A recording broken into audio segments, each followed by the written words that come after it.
Hello বন্ধুরা, good morning. আমি fresh হয়ে চলে এসেছি। আর দেখো এখানে আজকের হচ্ছে পুজো। আজকের হচ্ছে মেন পুজোটা আর কি। তো একটাই অনুরোধ রইলো তোমাদের কাছে, স্কিপ না করে পুরো ভিডিওটা দেখার জন্য অনুরোধ। আর এখানে দেখো ঝাম্বুকে নিয়ে সকালবেলা আমরা খেলতে চালু করে দিয়েছি, কারণ ঝাম্বু খুবই রেগে গেছে। আমি এই যে রেডি হয়ে গেছিলাম, আর তারপরে আমি একটু সেজে গুজেছিলাম বলে ও খুব রেগে গেছে। ও যে আমি বেরু করতে চলে যাচ্ছি আর ওকে নিয়ে যাচ্ছি না। আর অনেকে আমি ফেসবুকে যে ওর স্টোরি দিয়েছিলাম, মানে রিলস ভিডিও দিয়েছিলাম, স্টোরিতে দিয়েছিলাম, তো অনেকেই ভাবছিলে যে ওর কিছু হয়ে গেছে। না না, ওর কিছু হয়নি। ওকে ছেড়ে আমি চলে এসে বলে আমার ভীষণ মনটা খারাপ, আমারও আমার মাম্মামেরও। আর এই যে ডন্ডি কাটার জন্য এই যে সব শাড়ি টাড়ি রেডি করে রেখে দিয়েছিলাম। আর এই শাড়ি আমার দিদি আর আমার মা আমাকে দিয়েছে। দিদি শাড়ি আর ব্লাউজ দিয়েছিলো, মা বাদবাকিটা দিয়েছিল। আর পুজোর জন্যে যেহেতু ডন্ডি কাটবো মাকে বলেছি, তাই জন্য। আর এখানে দেখো মা সকালবেলা রান্না রেডি করে দিয়েছে। আর লুচিও হয়ে গেছিলো, আলুর দম তো হয়ে গেছিলো। ওই যে আলুর দম দিয়ে বৌদি, হবু বৌদি রুটি খাচ্ছে আর কি। আর সিমুই করেছিল। আর এখানে দেখো এই যে বৌদি আর এই যে ঠাম্মি আর ওই যে আমার নতুন জিজু, এই যে দিদি ভাই শুয়ে আছে, গল্প করছে। ফার্স্ট জিজু একটু লজ্জা পাচ্ছিলো। আর এখানে দেখো বড় পিসিদেরও রান্না হয়ে যাচ্ছে, মানে আমার ঠাম্মিদেরও। এখানেও হয়েছে ডাল ডাল পুরি, ওদেরও সিমুই হয়েছিল, আর কচুরির তরকারি হয়েছিল। এই যে পিসি বলছিল আর কি, মানে পিসি বলছিল যে কী কী রান্না হয়েছে না হয়েছে। আর এখানে এই যে আমি দেখাচ্ছি, দেখো এই যে কচুরির তরকারি। আর আমার পিসির হাতেও কচুরির তরকারি সত্যি ব্যাপক ব্যাপক লাগে। আর এই যে ডাল পুরি, অনেকে বলে ডালের পরোটা। ওই পিসি আর কি বলছিল। আর এটা হচ্ছে আমার ছোটো পিসি, কে এসছে তাই জন্যে সেই কথাটা আর কি বলছে। আর এখানে মাম্মামকে জিজ্ঞাসা করছিলাম যে মাম্মা একটুখানি হাই বলে দাও, তো লজ্জা পাচ্ছে। আর বললাম যে জামাটা কে দিয়েছে মাম্মা? না, আমার মেমো দিয়েছে। মানে মণিমা এখন আউট হয়ে গেছে, যবে থেকে দিদির বিয়ে হয়ে গেছে। এখন ওর মেমো, কিন্তু মেমোকেও খুব ভালো আছে, কিন্তু মেমোর সামনে গেলে ও কথাই বলে না, একদম কোনো কথা বলে না। এটা হচ্ছে আমার কাকার মেয়েও খালি গায়ে চলে বলে তাই কিছু আর ভিডিও করে। আর এই ভাই আমাকে প্রচণ্ড হেল্প করে। এই ভাইও হেল্প করেও। আর এটা একটা পিসিমণির ছেলে, ওইটা পিসিমণির ছোটো মেয়ে, এটাও আমার পিপির ছেলে। ওই পিসিমণি আর কি, আমি ছোটো থেকে ওনাকে পিপি বলে ডাকি বলে, তাই আর কি অভ্যাস। আর এখানে আমি রেডি হয়ে গেছি পুজো দিতে যাব বলে, তাই একটু ভিডিও করে নিচ্ছি। আর এখানে জাস্ট লাইন দেখো, মানে এত লাইন, খুব মাথা খারাপ।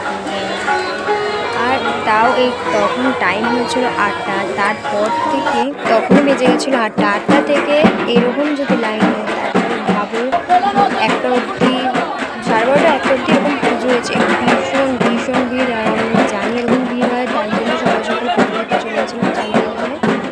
আর এখানে দেখো এই যে সবাই লাইন করেছিলাম, ওই যে দেখতে পাবো এই যে মা, আর পেছনে ঠাম্মি ছিল।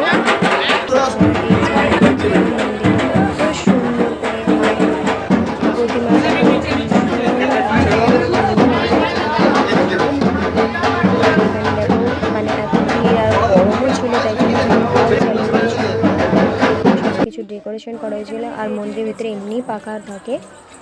আর এখানে দেখো আমি ডন্ডি কাটবো বলে রেডি হয়ে গেছি। অ্যাকচুয়ালি আমি শাড়িটা দেখেছিলাম, আমার শাড়িটা ভীষণ ভীষণ পছন্দ হয়েছে। মানে শাড়ির যে ছাপাটা আর কি আছে, সেটা আমার খুব ভালো লাগছিলো। আর এই টাইমটা আমি লাইভ ভিডিও করেছিলাম। লাইভ ভিডিওতে তোমরা প্রচুর প্রচুর প্রচুর ভালোবাসা দিয়েছো আমাকে, তো থ্যাংক ইউ সো মাচ তোমাদেরকে। আর এখানে ডন্ডি কাটা স্টার্ট হয়ে গেছে। আর এখানে দেখো প্রথমেই বাচ্চা বড়, মানে কিছু বয়স্ক মানুষ আছে, এরাও ডন্ডি কাটা স্টার্ট করে দিয়েছে। আর ওই যে আমার কাকার মেয়ে ঝঙ্কা, আর এই যে সবুজ শাড়ি পরে যে দাঁড়িয়েছে, ওটা হচ্ছে আমার কাকি দিদা। আর এটাও দিদিভাই, ওর পাশে যে আছে ওটাও দিদিভাই। ওই ডন্ডি কাটছিল, কারণ বাচ্চা মানুষ তাই তাড়াতাড়ি আর কি প্রথম ব্যাচে আর কি ডন্ডি কাটানো কমপ্লিট করে দিয়েছিল ওর মা। কারণ খাওয়া দাওয়া তো যাও খাওয়া দাওয়া করবে, বাচ্চা মানুষ কতক্ষণ না খেয়ে থাকবে। আর আমার মেয়েকে শরবত খাইয়ে দিয়েছিলাম, কারণ ও কিছু খায়নি আর ও আমাদের সাথেই ডন্ডি কাটবে, কারণ ও তো সেখানে সেরকমভাবে কাউকে চেনে না। আর সত্যি বলতে ও খুব একটা কারোর সাথে মিশতে পারে না, কারণ আমি মেশাই না কারোর সাথে, তাই আর কি ও মিশতে পারে না।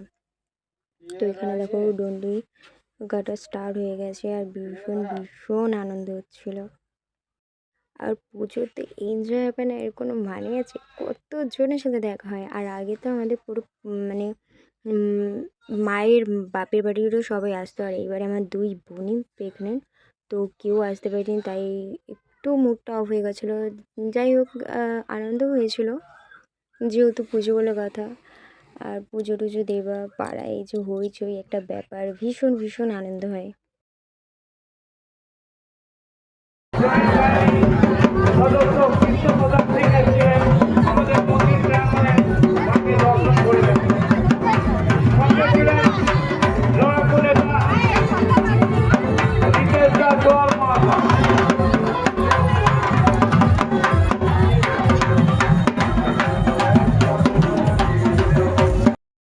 আর এখানে মানে লাস্ট ব্যাচের আগের ব্যাচটা আমরা এসেছিলাম। আর এখানে দেখো আমার দিদিভাই ওই বোনটাকে গামছা টামছা ঠিকঠাক করে দিয়েছে, আর এখান থেকে জল দেয়, জলে পুরো চান করে ভিজে তারপরে ডন্ডি কাটতে কাটতে মায়ের মন্দিরে যাওয়া হয়। যে জলের গাড়ি এসছে, আর এখানে আমরা সব চলে এসেছি। আর এই ভিডিওটা করে দিয়েছে আমার বান্ধবী, সত্যি ও না থাকলে আমার এই ভিডিওটুকুনও করা হতো না। মানে কীরকম কি হয় না হয় অনেকেই জানতে চাইছিলে, তো দেখো একটা এডিটিং করার টাইমটা তো থাকতে হবে না। তো অনেকেই না, বেশিরভাগটাই হচ্ছে তোমার 2 দিন 3 দিন পরেই ছাড়ে, কেউ অনেক দিন হয়ে যায় তারপরে গিয়ে ব্লগ ভিডিও ছাড়ে। তো কারণ এডিটিং একটুখানি ধীরভাবে মনোযোগ দিয়ে আর কি ফোকাসটা করতে হবে, তারপরে এডিটিংটা করে তারপরে ছাড়তে হয়। আর সত্যি আমার বেস্ট ফ্রেন্ড এসেছিলো আর কি সেই মুহূর্তে, তো ওই ধরে দিয়েছিলো ভিডিওটা। আর আর তোমাদের একটু একটু না অনেকটাই লেট হয়ে গেছে আর কি আমার এডিটিং করে ছাড়তে, কারণ আমি সত্যি একজন হাউসওয়াইফ। আর দেশ গ্রামের ব্যাপার বুঝতে পারছো, অনেকই কাজ, তারপরে হচ্ছে তাও সেরকমও কিছু করতে হয় না, ঘরটুকুনটাই করি। আর আমার শাশুড়ি মা শ্বশুর সবাই বাইরে এটা করে, কারণ আমি অত কাজ করতে পারি না। আর আমি বাইরের কাজ করি না। বাইরের কাজ বলতে এই ধরো চাষবাস, এখানে তো আর কলকাতার মতো না যে লোকের বাড়িতে কাজ করে বা কিছু, এখানে নিজস্ব সবার ব্যবসা। তো সেইখানে আমি হেল্প করতে বলতে আমার ঘরে আনাজ টানাজ নিয়ে এলে পরে তখনই হেল্প হয়। বাট আমি ওই যে গিয়ে যে আমি মানে খেতে যাবো এ করবো ওইসব কিছু না। তো যতই যাই হোক ঘরে বাচ্চা থাকলে অনেকই কাজ থাকে, আর আমার শরীরটা সত্যি সেরকম কিছু ভালো না। একটু কাজ মানে করতে না করতে আমি ভীষণ দুর্বল হয়ে পড়ি আর হাঁপিয়ে যাই। আমার প্রেশার ভীষণ লো আর প্রচণ্ড শরীর খারাপ, তো আমি সেরকম ভারী কাজ করি না। আর সত্যি কথা বলতে শাশুড়ি মাও করতে দেয় না, যতটা পারে উনি বাইরে ঘরে করে দেয়, আমার হাতে হাতে অনেকটাই করে দেয়।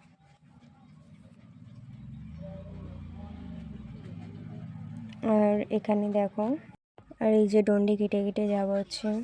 এবার এরপরেও অনেকে হয়তো বলবে যে শাশুড়ি মাকে নিয়ে গেলেন কেন, না কারণ আমাদের এখানে তো চাষবাস হচ্ছে আমি তাও অনেকবার বলেছি 2-3 দিনের জন্য যাচ্ছি তো চলো, তো উনি যায় না। আর সত্যি কথা বলতে এখানের ঘর বাড়ি অনেক বড় বড়, আর ওখানেও তো ছোট ছোট, তাই আমার শাশুড়ি মা আরোই কি থাকতে পারে না। আমাদের বাপের বাড়িতে ছোট ছোট ঘর বাড়ি, কিন্তু আর বাদ বাকি সবটাই ওনার যে ভালো লাগে না তা না, কারণ এখানের থেকে ওখানের কলকাতার যে চলন বলন খাওয়া দাওয়া ওনার সত্যি ওই সব ভালো লাগে, কারণ উনি ভীষণ পরিষ্কার আর একটু ছটপটে মানুষ। আর ওনার মানে আমার শাশুড়ি মায়ের মামা নাকি ওখানে থাকতো, তো আমার শাশুড়ি মাও থাকতো ওখানে, তাই আর কি জানে। আর উনি একটু পরিষ্কার, ওনারও মানে কলকাতা শহরের মতনই এরকম একটু টাইপসের আছে। তো অত কিছু জানে না, কারণ মানে এত ভ্যারাইটিস খাবার দাবার জানে না, কিন্তু যাই হোক উনি পছন্দ করে ওখানে।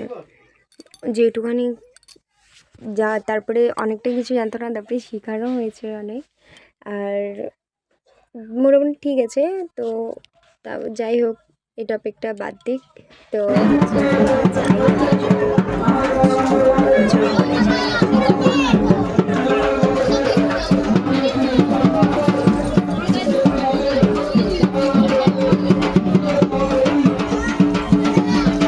আর এখানে আমার ডন্ডি কাটা কমপ্লিট হয়ে গেলে অনেক রকমের স্টল বসে। যারা অ্যাকচুয়ালি এই যে ঠাকুরের উপোস করে থাকে ডন্ডি মন্ডি ঘাটে, তো তাদের জন্যই অ্যাকচুয়ালি এগুলো করে। আর ছোটো ছোটো বাচ্চারা দেখো, ওরা তো আর বোঝে না, ওরা অনেকেই নেয় খায়, তো ওনারাও কিছু বলে না। তো এখানে অনেক কিছু দেয়, কোল্ড ড্রিঙ্কস, অনেক রকমের কোল্ড ড্রিঙ্কস থাকে, লস্যি থাকে, তারপরে দই থাকে, দইও দেয়, যারা যেরকম পারে আর কি দেয়, স্টল বসে আর কি। তো আমরা কি করি, আমরা অঞ্জলি দিই, তাই জন্য অ্যাকচুয়ালি আমরা নিয়ে চলে যাই বাড়িতে। দিয়ে পরে যখন ডন্ডি কাটা হয় অঞ্জলি দেওয়া হয়, কারণ অঞ্জলি দিয়ে উঠতে হয়ে যায় তোমার 6:30, 6:30 এরকম বেজে যায়। তো তারপরে গিয়ে সত্যি কথা বলতে লুচি টুচি এসব খাবার সকাল থেকে না খেয়েও, তারপরে লুচি বলো পরোটা বলো যাই বলো খাওয়া যায় না। তো তাই জন্যে নিয়ে চলে যাই, গিয়ে ফ্রিজে রেখে দিই। মা গিয়ে ফ্রিজে রেখে দেয়, তারপরে বলে যখন আমরা অঞ্জলি দিয়ে দিই তারপরে কি আমরা খাই। আর তারপরে তো মেলা তো দেখতে যাওয়ারই আছে, তাই না? আর ফার্স্ট টাইম যে আমরা মেলা দেখতে যাব, পুরো রেডি হয়ে গেছি, আর এত বৃষ্টি ছিল মানে বলার মতো না, তো বেকারই গেছিলো। আর তারপরের দিনকার আমরা গেছিলাম জাস্ট একটুখানির জন্যে, আর তারপর তো আমরা চলে এসেছিলাম বাড়ি। আর আমাদের বাড়িরই পুজো, পাড়ার পুজো, সে একই ব্যাপার। যাই হোক, বাড়ির পুজো বলতে গেলে তোমরা অনেকেই বোঝো বাড়ির ভেতরে, আর একটা পাড়ায় পরিবার একসাথে মিলিত হয়ে পুজো করাকে আমি মনে করি পরিবারেরই পুজো, মানে অ্যাকচুয়ালি বাড়িরই পুজো। তো যাই হোক, আর আমাদের এই পাড়ার পুজো যদি কিংবা বাড়ির পুজো যদি তোমাদের যদি ভালো লেগে থাকে, তাহলে লাইক কমেন্ট শেয়ার করে পাশে থাকবে। আর পুরো ভিডিওটা দেখার জন্য অনুরোধ রইল তোমাদেরকে। Bye bye friends.